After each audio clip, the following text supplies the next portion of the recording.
అసలేం చేసావయ్యప్ప?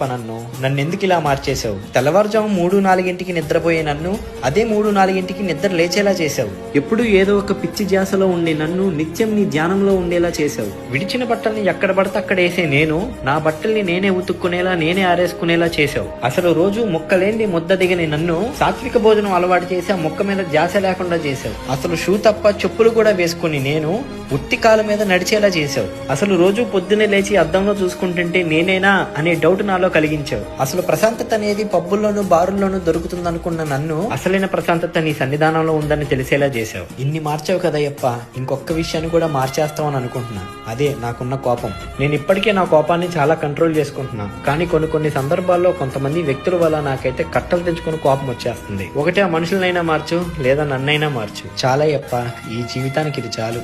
స్వామియే శరణమయ్యప్ప.